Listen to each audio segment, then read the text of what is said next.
Belgian waffles with their deep pockets that hold maple syrup, they're airy, light, and delicious. The only problem with them is sometimes they become too soggy.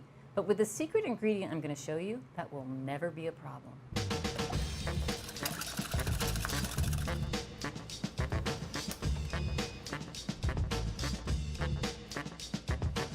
If you're making Belgian waffles, of course the first thing you need is a Belgian waffle maker. Plug that in and get it preheated. Next step, let's mix together our dry ingredients. I've got some flour in a large bowl here. I'm going to add some baking powder, a little bit of salt, and I'm going to add that secret ingredient I talked about, which is a significant amount of cornstarch. Mix all that together, and those are our dry ingredients.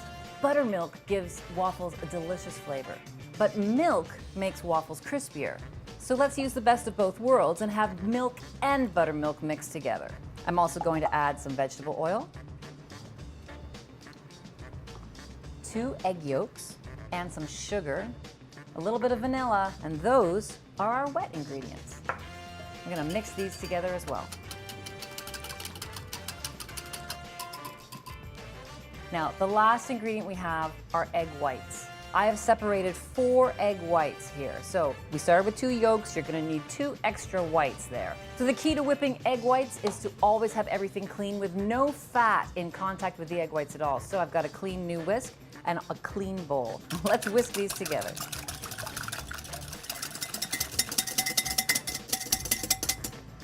So you can use a hand mixer for that because it does take a little elbow grease, but that's what we're looking for. That's soft peak stage for egg whites. Now we've got everything together.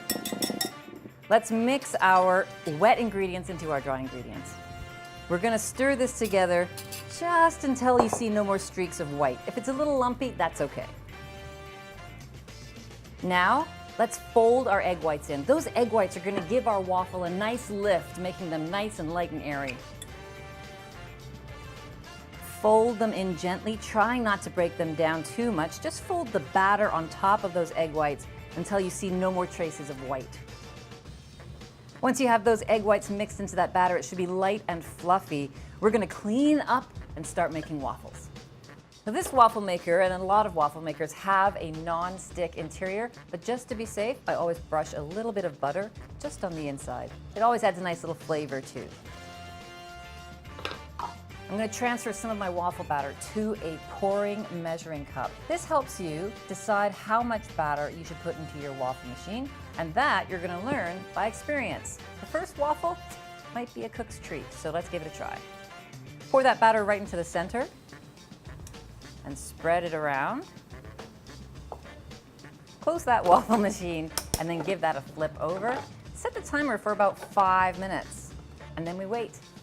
Because you generally make waffles for more than one person, it's a great idea to turn the oven onto 200 degrees to keep the waffles warm while the other ones cook.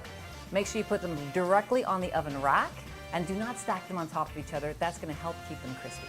There's that timer, so it's time to take a look and see how our waffle did. Flip it back over. It looks fantastic. There are a few little holes in the pockets, so we know to add a little more batter next time, but let's take that out. You can reach in with your fingers and grab that waffle. It feels fantastic, super crispy. It's going right into my oven.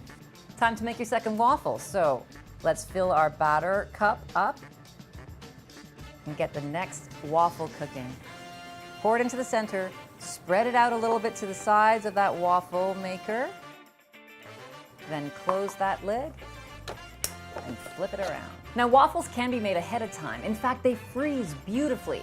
Put them into a zipper sealable plastic bag, get out as much air as possible and freeze them. Then when you want to reheat them, you can reheat them in the toaster, in your air fryer, or pop them into the oven at 350 degrees for about 5 or 10 minutes till they're warm. That's a great way to feed a crowd. Let's see our waffle. Oh, it's a beauty. Let's plate this up. Out comes the waffle. On goes some butter. Maybe some fruit if you're interested, and then the maple syrup for all those deep pockets.